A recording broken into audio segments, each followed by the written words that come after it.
Increases money. I believe is interested in going. I know some other people from the club will also be interested in going. So please see me, see Linda, and we will get you more information on how to sign up. Kevin and Judy Summers, another district event. We are missing Kevin this week because he and Judy are in the Dominican Republic for a district grant to build 9 homes in the Dominican Republic. And each of these homes, I think the cost was about only $2,000 for one of these homes to be built. So I put some pictures that were on the district Facebook page. In the bottom left picture, I didn't spot Kevin and Judy, but I see Judy and probably Kevin behind her eating lunch. And I love the gentleman that's taking a little nap. And you can also listen to our artwork down there. And this project happens every year. If you would like to attend this project next year, there will be opportunities. So can't wait for Kevin to come back and share what he has done.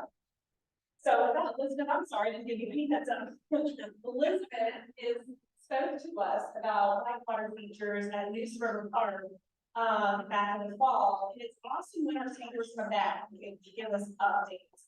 So she's going to let us know when we can get involved in this whole process. Thank you, Carrie. Yes, thank you guys for giving me just a second. I appreciate everybody who I got to speak to last time. So I'll try to make this quick. The city of Raleigh has funded 11 parks in the bond that passed back in 22, and they're now involved in the planning phase. And the News River Park will be, if you've never been up in that area, right by the Falls Dam, right where the News River Greenway begins. So they're looking for comments in the master plan phase. There are several different comment periods. The first one is just tell us what you might like to see there. And that one ended, I think, in November. And so then the city came out with 2 different plans and a different comment on the plans. Because this is the unique part, what we think that would be really neat to see is whitewater features. Now, when I say whitewater, people probably think about, oh yeah, part of this whitewater park in Charlotte. And this is absolutely nothing like the park in Charlotte. This is a park that has natural features. You can imagine an old-fashioned swimming pool. That's the sort of feel that you would have there. There would be a natural stone on the banks where you could sit, dip your feet in the water, hang out, have a picnic, let your kids go tubing, throw a stick to your dog, that sort of thing. A very relaxed, laid-back kind of place. And it would have 3 rapids. And the reason for having the rapids is to give you a clear channel to get in and enjoy it. So this is a place for people to get in the river, go paddling, tubing, fishing, swimming. It's a safe place to be. So some people ask me all sorts of questions. So I'm just going to touch on a few things that I've asked. Well, why do we need the whitewater features there? And this is one of the analogies that I like to say. We could build a great big parking lot by the woods and say, okay, can you take a hike in the woods without a trail? But it's just not quite the same thing. It's not safe. It's maybe not as much fun trying to figure out where you're going. So this creates almost a path through the river. You're not really disturbing the river itself, but you're creating a channel that's safe for people to access and get in and enjoy it. So what's happening right now is I'm going to pass out stickers to everybody who wants one. We can do it at the end. I'll just stand over there and I know everybody got it. But on the back of the sticker is a link to the city's survey. We want you to, so actually this QR code will take you to our website. And that's what our website looks like right there. There's a video that's 60 seconds on the website that shows you exactly what this will look like.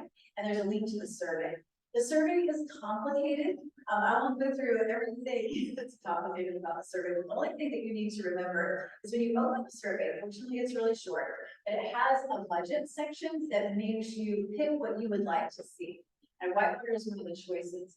Whitewater is the most expensive choice. And when you pick whitewater, you're not going to get to pick a lot of other things. And that may make a lot of people squeamish. But if you think about it, we have dozens of amazing parks in Raleigh that have a lot of features like dog parks and playgrounds and their usual things that you see at parks. This is the only place where we can have an old fashioned swimming hole, where we can put people in the river, give them a chance to connect with the river. If we connect people with the river and put people in the river, they're gonna hear about it, they're gonna take care of it.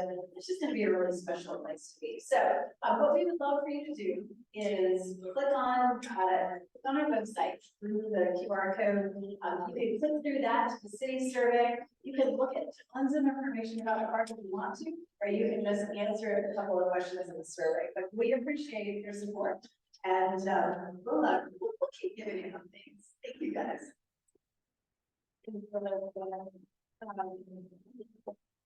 My son loves the Wells Dam area, Tommy Felker is comes a lot by right. So this is a great area, definitely take the time to fill out that survey. And as Tommy comes up here, you're gonna get Tom Holder, Richard Everett, Shakima Kane, and Harrison. Could you guys come up here and kind of line up so we're ready to go? Good, thank you, Sergeant Perry. All right, we've got $55 today for today's winner. We're going to get speak Maggie will winner. So if you want, you can thank her. If you did, well, maybe. So, all right. 800-281-0.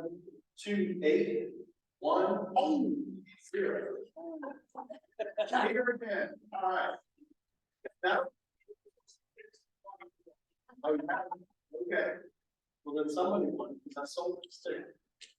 You guys want to check again? The last four are 2810. Anybody want to try these names? Sorry. All right, Peter,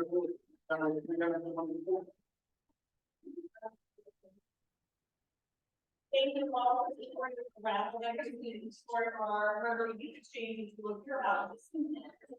But look at that, Tom Holder. Figure out next. Yes, he's talking about, he's a teacher of it, and now he's going to talk about SEO legs. Hello again. We had a fundraising committee meeting last week under John Tate's leadership. There were 16 members that participated. We got some exciting things coming, some things unique, different. That always keeps things positive. We had done this before, but love asked us, each of you, to do a meeting. We're going to do a men's men's March Madness. We're going to announce all the teams after the conference they're coming. The cost to play is $50, depending how many participants we get. The winner will get half what we collect. Brian will stay in our club. And we did one time with paper works, paper. We're going to do it on ESPN. So other member states will set the rackets up. And let me just tell you, I can figure out how to play with my son on ESPN, then I get rackets. That each of you guys be real too. If you really get in trouble, you can call me. I'll hold your hand, we get it done. So I hope you can get excited about it. It's $50, it's a lot of money for years. I kind of see it show of hands, how many think that will play.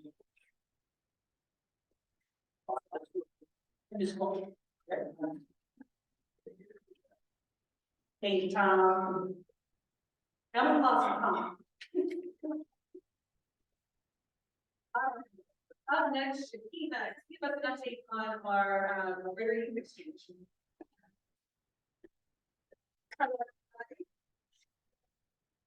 Vice President of Generation, as well as the counselor for the exchange program that we are hosting this year.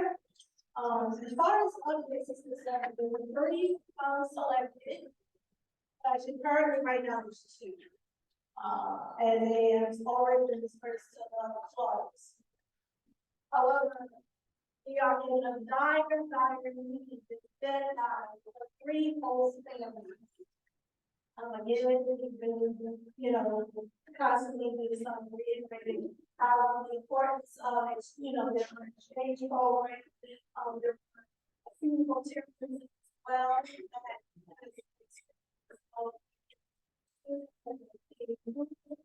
They enjoy enjoying our school, enjoying our culture, enjoying our home. And in retrospect, the students don't come in to this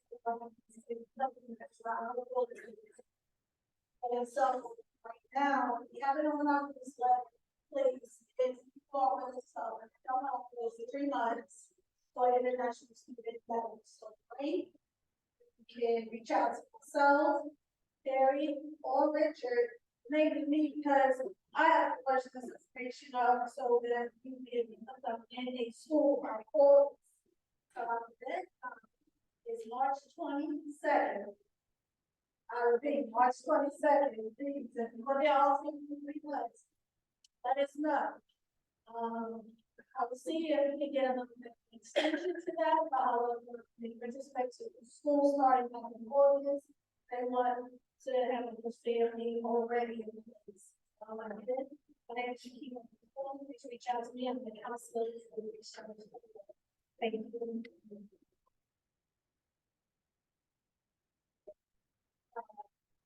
The March 22nd deadline is due to Lake County school registration, so that's why we have to have that first family identified address first.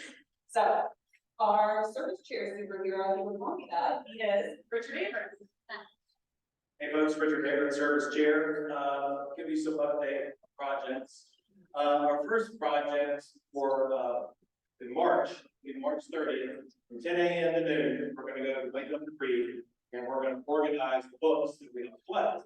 Now, for those of you old Raleigh folks, Lake Up the Creek is where Bobby Murray Shepherd today is on Gallup Boulevard, it's right next to it. So it's a great opportunity, anyone with the age can do it, and can do a lot of good damage in a couple hours. As far as April events, we have 2 April volunteer opportunities.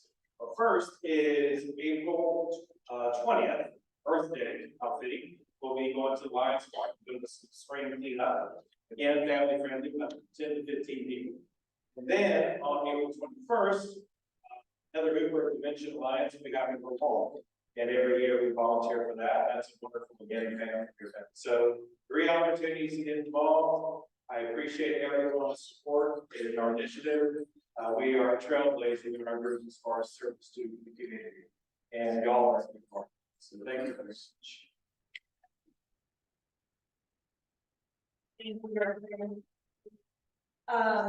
That leadership update, we got 2 exciting things today, right? Good afternoon, everyone. So as I'm leading here today, my name is Harrison Turner. I am the administrative chair of the club. Thank you for all the visitors that are here today. I hope that you find this meeting to be a small reflection of the things that we do in our community to make an impact. And as potential members, we need people like you part of the club so we can make a larger impact in our community. I was about to say some nice things about our club, and then I realized today, things like today, we have a lot of good see things. Oh, yeah. Anyways, we do have some exciting things regarding membership today. First of all, Sue, if you will make your way up front, you go really fantastic. First today we have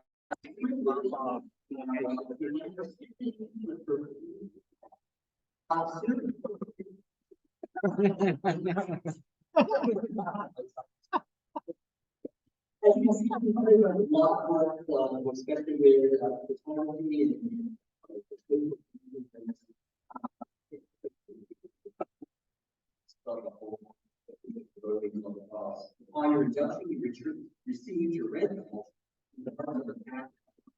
Harness established by the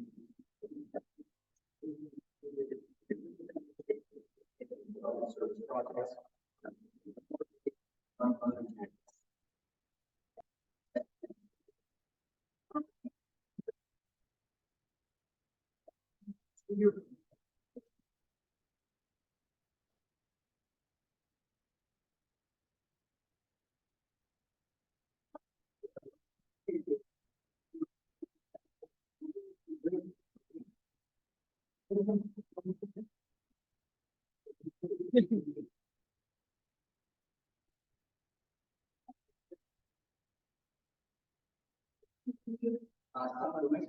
Who is the executive director of Police.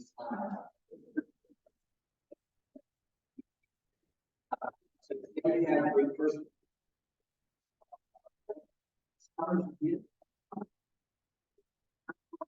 Everything that yes and mutual I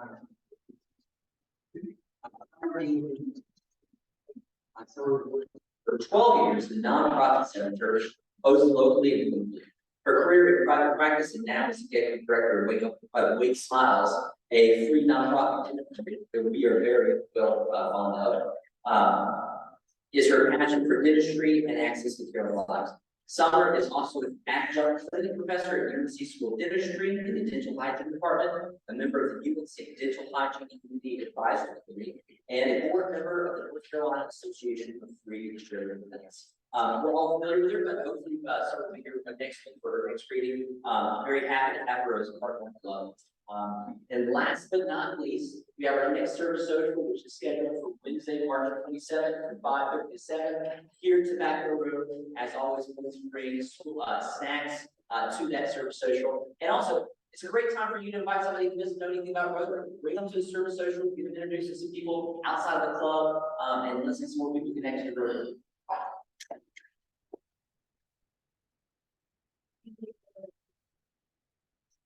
Birthdays and anniversaries. Happy birthday to Terry Reeves, he's not here today, on the 12th, Dan and Luke Raleigh on the 13th, Scott Hensley on the 14th, John Cannell on the 15th, and Chuck Underwood on the 16th.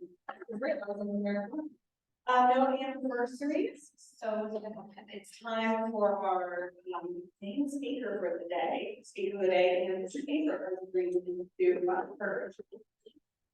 Well, again. It's my pleasure to present Maggie Kane. Maggie is the founder and executive director of the Raleigh's first page again on Fed. She graduated from Mississippi State University in 2013 with PAC and began working for nonprofits with people experiencing homelessness. By preventing many people living on margins, she saw the challenges of food insecurity as well as providing dignity to those in need. In February 2015, the Place to Table was born at Maggie Everett. In January of 2018, Table has served thousands of people in Raleigh with a dignified and enforcement meeting. Maggie has a heart to serve, a desire to always be inclusive and passionate for loving people. She lives in Raleigh, loves to jump rope, eats a large amount of peanut butter. She also loves to have mountains on these. You'll find her watching movies in theaters, with big comfy chairs, skydiving, that's one person, and I was one of the first volunteers at the Place of the Table. And I got into Maggie's volunteer, and I got to know Maggie's friend over the past few years. And she's become a dear friend. And she's also very responsible for me to work on today at my father. And even though I'm probably 27 years her senior, she's a mentor to me. And you know, one day the UFO came down, some being came out and said, "Show me your finest." I will submit that again, because she truly represents this. It's my pleasure to introduce Kane.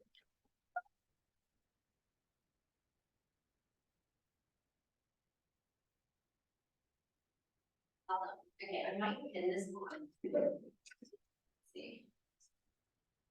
You're here. Yeah, yeah. I'm not a podium type person. So I like to, I don't know if it's like an anxiety of mine, but I like to move around. So I apologize, it's distracting. Richard, thank you so much. That was the best intro. I looked at him and I said, okay, we're gonna hold it. I looked at Richard and I said, you don't need to read my bio, no worries. Seriously, no worries. So that was the best introduction, and I really appreciate you, and you are an inspiration and mentor to me and all that you have done. Everyone in this room, it is so good to meet y'all. I'm really excited to hear that you support Dementia in Z. Heather Hooper is a really dear friend of mine, so I will hopefully see all of you out on April 21st, right? Yes, see some head nods, yes. I love Dementia in Z, and really grateful to hear that that's the organization that y'all support. Summer, if she's still on Zoom, love you. The work she does is so important too. If you've not gotten involved with Wake Smiles, please do. But again, so excited to be here with y'all. As Richard said, I'm the founder and executive director of A Place at the Table. Who's been to A Place at the Table? Okay, so we've got a good turnout. So now I'm gonna see the rest of you there tomorrow at 8 a.m. right? Yeah. Awesome. So I'll tell you a little bit about myself. Then I'll jump into how I started to place the table, and my apologies in advance if you have heard me speak and heard this whole story. But you just get to hear it again, and lucky for you, I say something different every single time. So, I will tell you about myself, how the table got started, what table's doing, what we're working on next, and then I think we'll have a couple of minutes for questions. So, I am, as Rick said, I'm Maggie. I love to skydive, rollerblade, hike. I am a big outdoors person. I am a twin sister, so that is not up there. I always got the really ugly costumes, like I was a clock and my twin sister was the mouse. But that's fine. We continue in that direction. She's my best friend. She's got 2 kids. I have an older brother that has a kid, so I'm a proud aunt. And I'm so lucky I get to spend a lot of time with them. I grew up in Raleigh. So grew up here. To be honest, I never thought I'd stay here. I think Raleigh's awesome. Anyone else from Raleigh, born and raised? People, yes.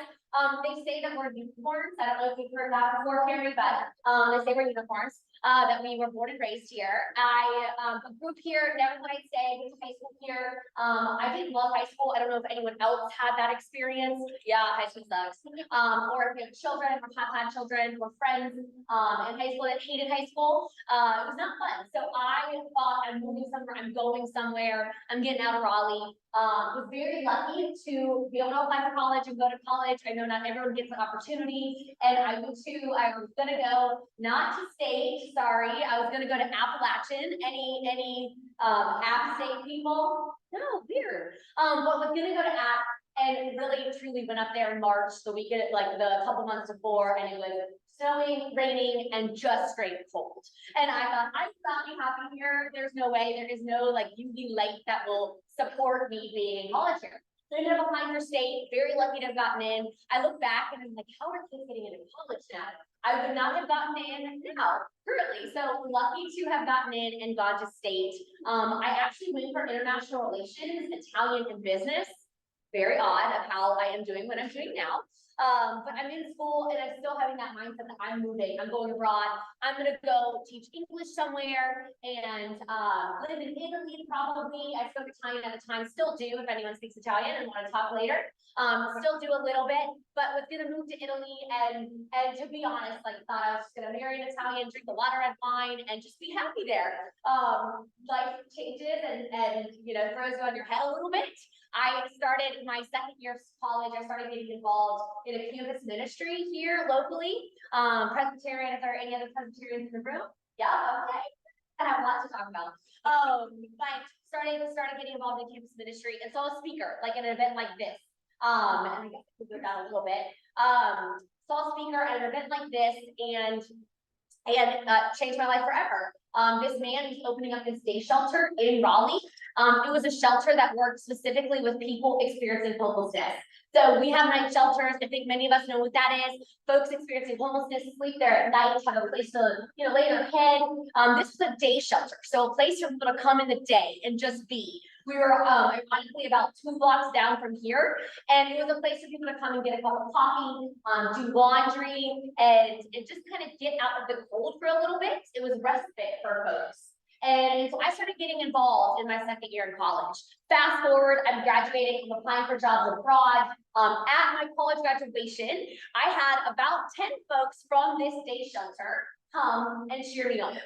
Wow. So think about what graduations look like. Think about how, if you've ever been to a college graduation, you know, you're like squeezed in. There's like, you only get like 2 or 3 tickets. Some they snuck in, they did not have tickets, but they cheered me on. And I knew that this was the work that I was going to do for a while. So I kind of created my own job at this shelter. We didn't have a lot of money at this day shelter, but stayed around. And for me, I just loved everyone I was meeting that was coming in. And for me, getting to know people done through food. Hence why y'all do this over lunch. Hence why you're probably meeting someone for coffee right after this. Food is that one thing that we all have in common. We all have to eat, but I'm pretty sure we all love to eat. I always find it very weird if you don't love to eat, but you can bring that up to me later. I wish I had a little bit of that, but I love to eat, and I think most of us do. It's that one thing that we all share. And so I would go and meet with folks who were experiencing homelessness that were coming into the shelter every single day. And I would meet with them, and we would go to the soup kitchen, which in Raleigh, we have a fantastic soup kitchen that feeds about 300 people every single day. And I'm pretty sure it's gone up to 400 since the pandemic. And so I would go and eat with folks. And for me, I frankly didn't get to spend a lot of time with people. We would sit really quickly, we'd have to rush in, sit down, and then keep moving so someone else could come in and eat.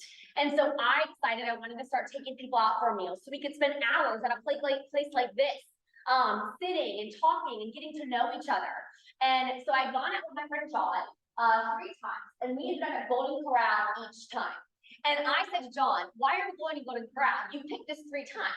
Is it because you get a lot of food? And so my privilege that I grew up with said John was hungry. He was sleeping outside at night. He just wanted a really, really good meal. He was hungry. He was gonna pile his plate on. And he said, no, Maggie, I can find food. He said, first, I choose Golden Corral because I have a choice.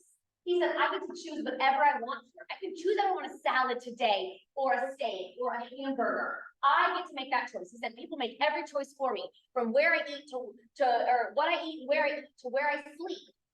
Here I get to make that choice. And the second, he said, I feel seen here. He said, living in poverty these past 3 months, I felt invisible. People have treated me as like I don't exist. Here I'm seen, someone greets me, they acknowledge me, they come around and see if I need a refill. I'm seen here. It was in that moment where I realized we've got to do something. We have got to create a place in Raleigh where people have choice and people feel seen. And at the same time, this was the time in Raleigh, I don't know if you remember in 2013, where in Moore Square Park, our big square park in downtown, there were groups, nonprofit groups, probably groups like y'all, that were serving meals and getting pushed out from serving meals in Moore Square. So it was really creating this divide. Poor people were literally getting pushed out, and still are, of downtown Raleigh. So I started researching in that moment. I researched everything from nonprofits to restaurants to social enterprises, and found the pay what you can system. Ironically, it led me right back to Boone, North Carolina, to a pay what you can restaurant called Farm Cafe that's been there for about 12 years now. And I said, okay, if Boone can do this, then Raleigh can too. Fast forward, there was a lot in between if you have questions, but for the sake of time, fast forward. 4 years later, we opened January 8th of 2018 as Raleigh's first pay what you can restaurant. So if you have not been in there, it looks just like this, okay? You walk in, looks and feels like a regular restaurant, and that is intentional.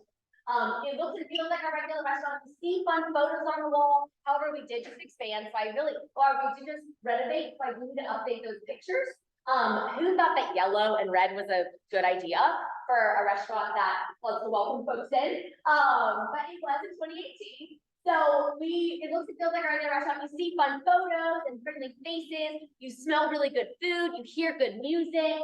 It's only until you get up to the register where things start to look a little different. You see a 4 menu boards up top, you see them up there, with suggested pricing.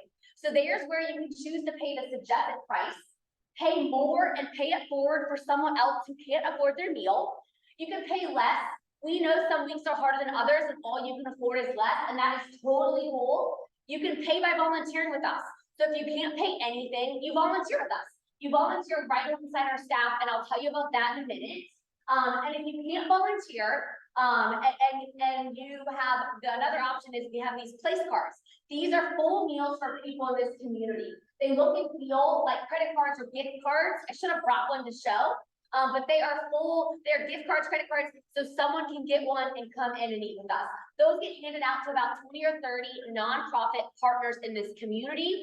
Some folks who have probably come and spoken to this group here. So this really, really amazing organization of the Triangle, actually a ton of amazing organizations, as you all know, being so involved. But a lot of them keep our place cards. So folks that are a part of those organizations can come back and get a meal with us. We also feed families for free. So if you know or are a family that ever needs a meal, we feed families for free, no questions asked. And have a family card as well to add that dignity piece when you're checking out. Our mission, available suggested prices, I will say our mission is community and good food for all regardless of need. So we use good food, like in those pictures above. We've got lattes, the pretty latte art, and I've been making lattes for now going on 7 years, and I still can't do latte art. So we have an amazing team that can do that latte art. We've got biscuit sandwiches that are bigger than my head, and I have a large head. We've got biscuits and gravy and Pop-Tarts, a full bakery team that is making the best cinnamon rolls, right, Richard? 100% best cinnamon rolls. They're usually gone by 10 a.m. Pro tip, so get there before 10 a.m. But the food is awesome, and as I said, we're using good food as a tool towards creating community and bringing people together. We create community, so good food is that tool. Creating community by sitting together. We have 2 top tables, so tables that seat 2 people, 4 people, but we also have community tables where you can sit with different people and get to know folks that you never would have the opportunity to know. And then also volunteering together and creating community. So that volunteering piece, if you're ever looking for somewhere to volunteer, you can come in at any time in the day and volunteer with us. We also have folks that sign up online. So you have this really, really cool group of folks that some are volunteering for their meal, some are volunteering because they sign up online. Some have a weekly shift, like Richard, who comes every single Sunday and volunteers with us. And they help us do pretty much everything. We have an amazing team. It is not me at all. It is all credit goes to our incredible staff at Place the Table. We have 28 people on staff that make every single food item you see up there, that welcome you as you walk in the door, that are making your coffee, that are managing the volunteers, and then the volunteers help us do everything else. So you may show up and you may be doing dishes for hours. Richard can attest to the many hours in the dish room, but it is very cool because not only do you get an awesome free facial that day, but you also get to know a ton of people that are back there with you. People that you never have the ability or opportunity to really meet. And the cool part is you don't know who's volunteering for their meal and who signed up to volunteer or who just showed up. And as I said, the food is good. That's the most important. So yes, we are fighting food insecurity and we're feeding a ton of people every single day. We have anywhere from 150 to 200 people coming in a day getting a meal who need a meal. So 150 to 200 people a day. Hunger is real in this community. But the cooler thing is that we are fighting community insecurity, providing a place for so many people to belong, to feel a part of it, and just to feel like they are in the Place the Table family. I think the pandemic taught us a lot. It definitely taught us that we need community like this. We need groups and friends and outlets where we can come together. And if you see one person in your day is pretty much made. So I know my time is probably coming. I don't have a watch and I'm sorry. But I'm still good. Okay. But we are very excited. So we've been open for almost 6.5 years, which I just can't even, it's wild to even think about it. We have, the first question I always get is, are you opening a Place at the Table 2? And my answer is no. During the pandemic, we were very lucky to get to take over the space next door and build a bigger space. So we started with 1,800 square feet. A huge thanks goes out to York Properties if anyone is friends with those people in that room. And I know some people probably work for York Properties in this room, but a huge thanks goes out to them. They got us our space at 300 West Hargett Street.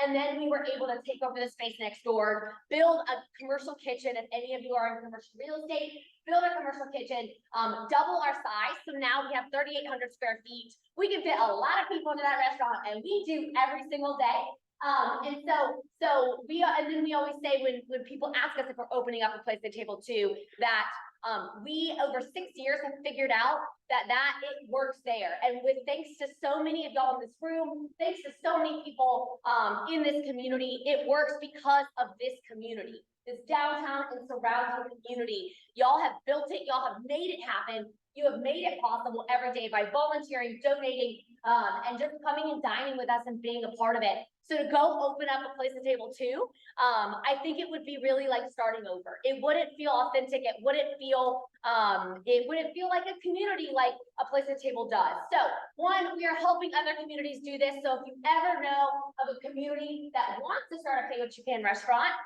please tell us. Even if we're else in this area. We are not like taking our name and running. We want to see these open. So we're working with a group in Charlotte. We're working with groups all over. But we just know that it's probably not us to do because it's not, as I said, it's not authentic. But what we are doing, that was a long way of getting to this. What we are doing is we're opening up a food truck. So we're super excited. If I would be rich for the amount of time someone told me to open a food truck from 2014 to 2018 and starting to place the table. Never thought we'd do this, but now we know that this is our next thing, and we're super pumped to be able to do it. We will not only be able to do outreach to communities that can't get to us, specifically to youth serving organizations, so working with kids and families, but then we'll also be able to come to your companies and serve lunch, or maybe we could do a Rotary Club in a park one day and serve lunch to you all. So this truck will not only do outreach, but it'll do catering. So please keep us in mind for any future catering. We are very excited about it. And as I said, like I'll indicate was saying, the food is awesome. I don't cook, so I can say that. So you will want this truck to come to you. But yeah, that's what we're working on next. You can follow along on our website, on our social media, Table Raleigh. We're trying to hit 22,000 followers. So if you're on social media, follow us. But we're really pumped. And again, I'll end it with saying thank you. Thank you for hosting me today and having me today. But also, again, thank you for just supporting A Place at the Table. Never in my wildest dreams did I think that we'd be, 6.5 years in and working on what's next. And it really is because of this community that continues to show up for us. So I'd love to see you at 300 West Market Street tomorrow morning at 8 a.m. But again, I think we have a little bit of time for questions. I don't know what time it is. Yeah. Okay, cool. Yeah. What percentage of goes Paying. to exactly right? Yep. Paying the suggested, paying above and paying below. Awesome. So what percentage, what's the percentage split between folks that pay and folks that don't pay? So Rich and I were just talking on this. We did an hour-long walk before this. And we were talking about those numbers, and it's been fascinating to see. So before the pandemic, when we started, we built the model thinking that 70% of customers would pay or pay more, and 30% of customers would pay less or volunteer. Okay, and that worked for about a year and a half. And then the pandemic hit. And just like everyone, it was just a struggle. And we go to 0% paying customers, maybe 1% like my mom and like Richard. And so we had about 400 people outside of A Place at the Table every single day. It was really no joke. Our team is incredible. And then we reopened back inside. And we just restructured and took some time and really figured out how to get our mission back. And so now it's the opposite. So it's 70-30, the opposite. Some days 60-40. So 70% of customers pay less, volunteer, are a family, et cetera, et cetera. 30% or 40 on a good day pay the suggested price. So our biggest need is having paid customers in the door. And it's not really even for financial reasons. We fundraise a lot of money. So we do have to go out and fundraise. But it really is to just keep the mix of folks and really create that community cafe that we intended this to be. So we know we're filling such a need, and we love what we do, but the model has definitely flipped. Great question. Yeah. So with your recognition that you've seen from a national standpoint with Supporting America and stuff like that, have you seen, I guess, your model gain traction nationwide? And Yeah. Yeah, Harrison, great. Thank you for that. So yes, as he alluded to, we've been on a couple shows, been very lucky. Not everybody gets this lucky. We were recently on the Kelly Clarkson show, which was really, really fun. And again, feel super grateful for that. We have seen, yes, that's probably been one of the biggest things that's come out of it. It's not even really been fundraising. It's been the folks that have reached out wanting to do this work. So as I said, Charlotte, we've been working with a group in Birmingham, Alabama. So we've got a couple others that will come visit us and start to think through what this could look like in their communities. So definitely, there's currently about 10 other community restaurants across the country, all very different. We are a part of a larger foundation called the One World Everybody Eats Foundation, and you can see a map online. They all look different, they all are different, there's no funding associated with it. But we've seen the model pick up and people want to do this. Or also a lot of for-profit restaurants that want to add some sort of component, which is cool. And then even cooler, we've seen folks that not in the restaurant business, but like the photography business or the hairstylists and things like that. Folks that want to add a pay what you can element, which I think is really neat and inclusive. Yeah. What is your source of food company that you prepare? Great question. So where is our source of funding or food that we prepare? So we try to support as local as possible. We do use a US foods like Tobacco Road does and other restaurants do. But we have a local chicken company that we work with, local eggs, very good partners with Braswell Farms. They've supported us since the beginning. We work with Black and White Coffee, so local coffee. Raleigh City Farm has been a huge partner for us. We have a local city farm, if any of you have not seen that, she'd be a great speaker if she's not come and spoken. I mean, you can go out there and volunteer and help grow. Y'all may have done that too. But we get a lot of veggies from them. More recently, we've got Jim, one of our guests today, installed a hydroponic system this morning for us, upstairs in our storage. So we told Jim, we said, we have no space. And he's like, well, it's fine. We will put it in your storage. And so, and how long will we have some like basil? Microgreens take 1 to 2 weeks. So you'll have 26 crops a year. Pretty cool, see? So that's as local as you can get for upstairs on a place at the table. But thank you, Jim. That was such a gift. Like I said, so many folks have wrapped their arms around table and supported. But we do try to support as local as possible. And so that's good. Any more questions? I have a question. I feel like with all the meteorologists here, we should ask, does weather affect your business, right? I love that. I mean, that's a great question, Leslie. Thank you. Yes, absolutely. So if you could, when you're on the news, say, even though it's raining, please go see a place at the table today. That would be great. Yes, we do find that like Saturday was completely slow because it's hard to get. People don't want to leave people don't sleep when it's raining, and I get that, for sure get that. Good question. I know you. I think you mentioned it with COVID, when I went there, there was a gentleman I met, and he goes every morning. It was such a joy to be able to meet him. So I think you said they would line up outside of your restaurant during COVID and you guys would bring out food. So Yeah, great questions. During COVID, we ended up, there was a couple food businesses, so outreach businesses that ended up closing. So we kind of took that on for a little bit. So our staff, everyone, it was kind of all hands on deck. We had no more volunteers to help us.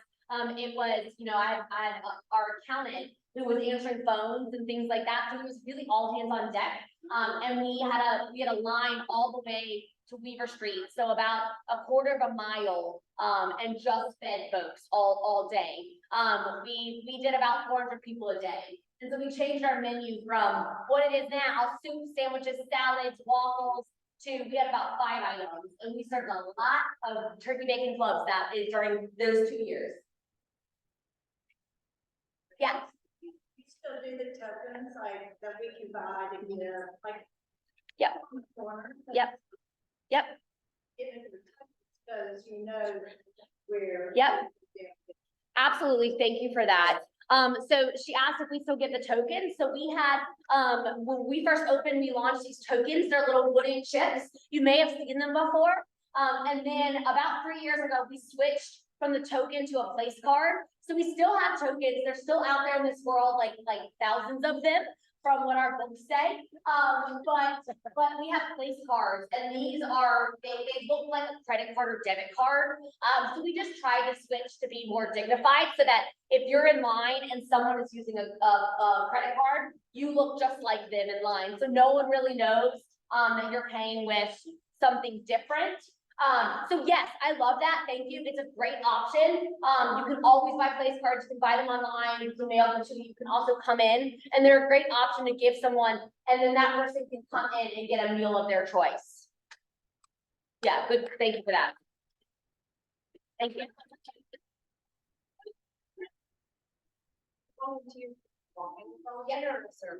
Great question. So the volunteer, when you walk in and volunteer is our process. Yes, you can walk in at any time. We're open 8 to 2. Come by, volunteer for however long you would like to volunteer for. But you also can sign up online. So if you want to meet with a couple people, you can block a couple spots online. But you can also just walk in, and anyone gets the option to have a meal when they're there as well. Thank you. Thank you. Thank you so much.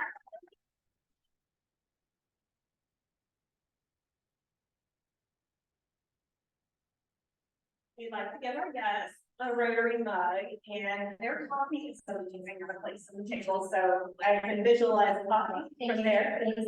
So thank you for what you do for the community and for. Thank you. Another round of applause, Maggie.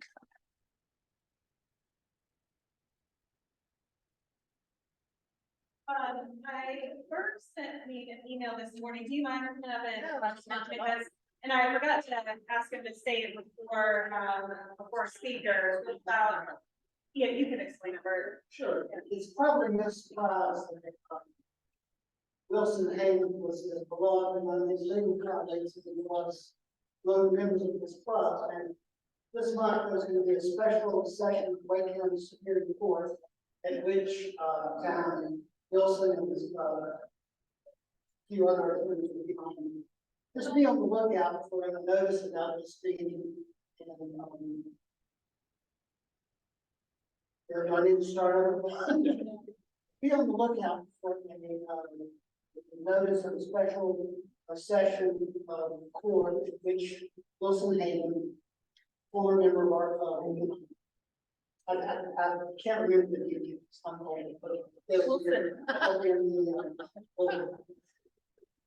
Thank you, Bert.